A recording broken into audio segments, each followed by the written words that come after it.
Buongiorno a tutti, sono Marco Trevisan di libroarbitrio.it, un ricercatore indipendente che si occupa di dell'interiorità dell'essere umano. Scrivo aforismi e mi occupo di simbolismo. Nella precedente pillola sull'antroposofia avevamo visto le tre facoltà dell'uomo spirituale, cioè pensiero, sentimento e volontà. Quest'oggi parleremo dei quattro temperamenti dell'uomo. Faremo anche un piccolo escursus storico, partendo anche dall'uomo antico, quindi dall'epoca greco-romana, insomma, e vedremo, collegando questa teoria che viene detta anche degli umori, cioè quella dei quattro temperamenti umani, come si è evoluta nel tempo, collegandola anche a cause spirituali, delle quali fondamentalmente mi occupo. In antichità questa teoria, insomma, era già stata, o questa pratica filosofica era già stata enunciata da Ippocrate, il quale asseriva che l'essere umano appunto ha quattro temperamenti. Già il fatto che ci siano questi quattro temperamenti, e poi vedremo anche come essi sono collegati anche con le quattro stagionalità e anche con i quattro corpi sottili che abbiamo già imparato a conoscere, come corpo fisico, corpo eterico, corpo astrale ed io. Quindi per quanto riguarda una cosa molto importante, che cos'è il temperamento? Il temperamento è il modo con il quale una persona reagisce agli stimoli della vita, che siano interiori o esteriori.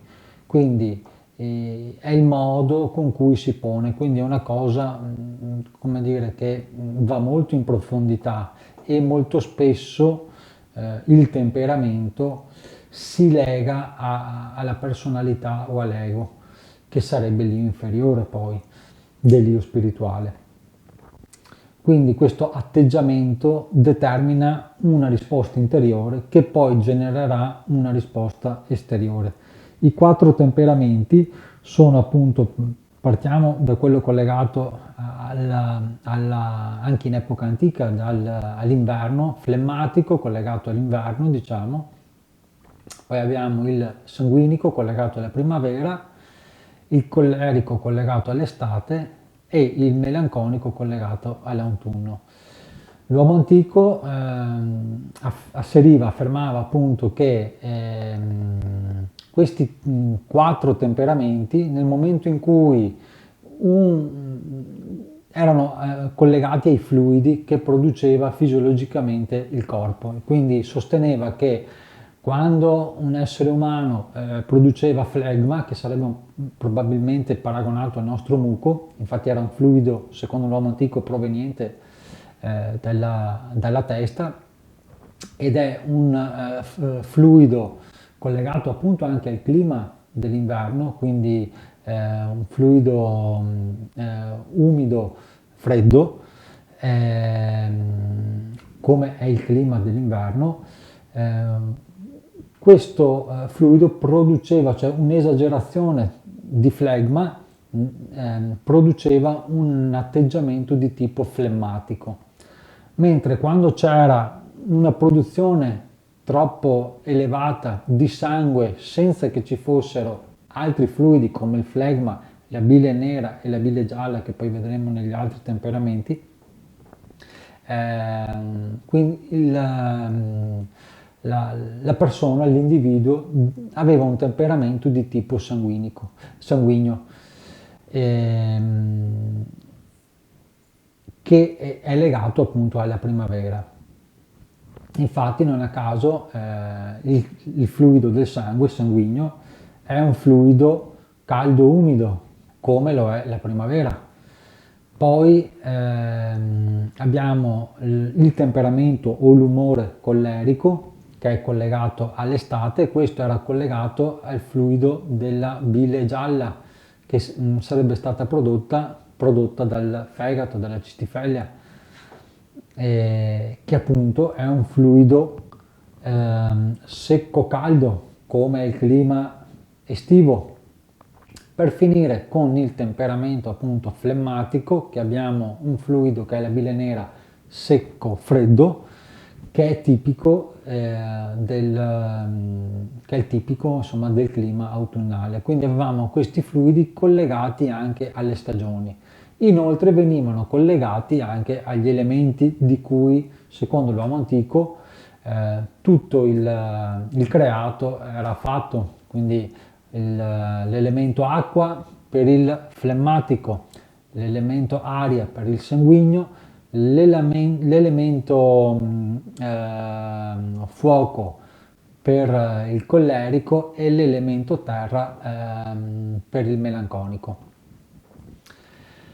Quindi questo era l'uomo antico, percepiva e riconosceva l'esistenza dei 4 temperamenti, sia li rivedeva in se stesso in questi fluidi, sia li rivedeva all'esterno di se stesso nelle stagioni.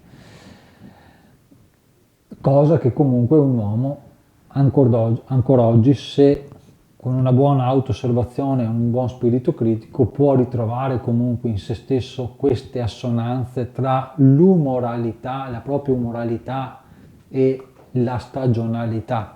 Infatti d'inverno una persona, qui vediamo anche le caratteristiche dei 4 temperamenti, flemmatico, un po' come dice anche il termine, la persona sarà come dire, calma, molto introspettiva, e un po' com'è anche l'inverno, cioè dove tutto si assopisce, dove la natura fondamentalmente va in letargo. Nel momento del risveglio della natura, quindi c'è l'esplosione della vita, e quindi l'uomo, lì c'è un atteggiamento sanguigno, dove tutto c'è il bello della novità, tutto fiorisce, tutto è nuovo, una nuova vita inizia fondamentalmente. D'estate, dove gli istinti praticamente, perché non scarsamente controllati o meno controllati dall'io, sono all'estremo, è facile cadere preda della collera, e quindi è tutto in esaltazione, come è tutta una sfida, è tutto un mettersi in gioco, come è l'atteggiamento del collerico, diciamo.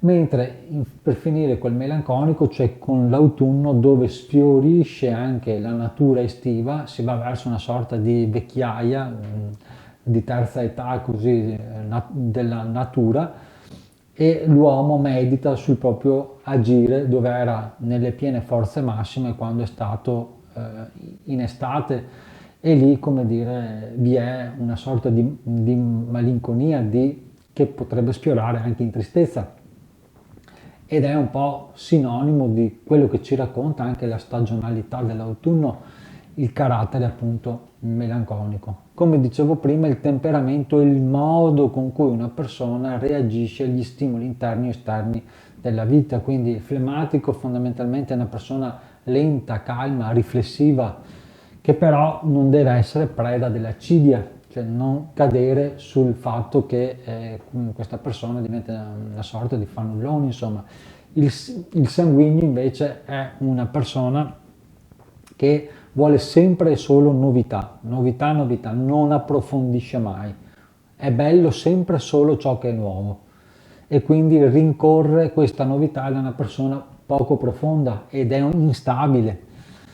Il collerico invece prende tutto come una sfida prettamente personale, dove appunto e quindi quando le cose non vanno nel verso in cui vorrebbe, si arrabbia, mentre il melanconico è una persona altamente riflessiva, introspettiva, ha un mondo emotivo complesso, pieno di sfumature, dove vorrebbe esprimere questo mondo ed essere anche compreso della sua interiorità con la quale deve raffrontarsi ogni giorno. Queste sono le 4 caratteristiche di 4 temperamenti umani. Rudolf Steiner e l'antroposofia che cosa fanno? Aggiungono l'elemento, come dire, spirituale a quello che l'uomo antico già aveva osservato, cioè pone le cause non tanto sulla produzione e non solo sull'influenza delle stagioni, ma sui corpi sottili. Infatti associa appunto il flemmatico al corpo eterico, quindi una predominanza del corpo eterico crea un temperamento, un umore di tipo flemmatico. Una predominanza sugli altri corpi naturalmente del corpo astrale crea un soggetto di tipo sanguigno, una predominanza dell'io, inteso come io inferiore, come ego,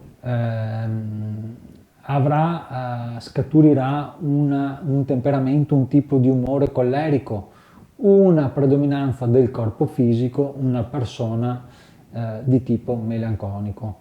Steiner associa appunto, come vi ho detto, appunto ai 4 elementi, ai 4 temperamenti, i 4 corpi spirituali come appena enunciato, e ne dà anche un consiglio di tipo pedagogico durante la formazione, cioè i vari settenni nei quali Steiner spiega l'evoluzione dell'uomo di settennio in settennio, pone anche dei consigli ai docenti per comprendere appunto in queste fasi dove si manifestano uno dopo l'altro i 4 temperamenti. Da 0 a 7 anni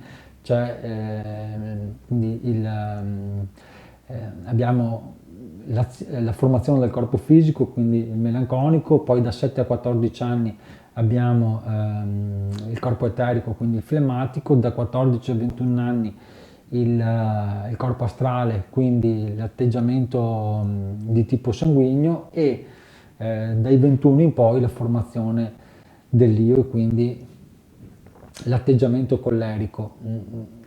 Che cosa significa tutto questo? Che i 4 atteggiamenti i 4 temperamenti sono necessari all'uomo per la sua evoluzione. L'importante è che siano armonizzati, in equilibrio, cioè che uno non prenda mai sull'altro, e soprattutto lo studio di temperamenti serve di più a conoscere se stessi per capire appunto se è una persona che ha questo tipo di atteggiamenti, e eventualmente per armonizzarli quando non sono armonizzati. Niente, vi lascio sempre un articolo con anche tutta una serie di tabelle per chi è interessato nella descrizione. Questo appunto è il video sui 4 temperamenti. Io vi saluto e vi do appuntamento al prossimo video, sempre con le pillole dell'antroposofia. Ciao a tutti e buona giornata.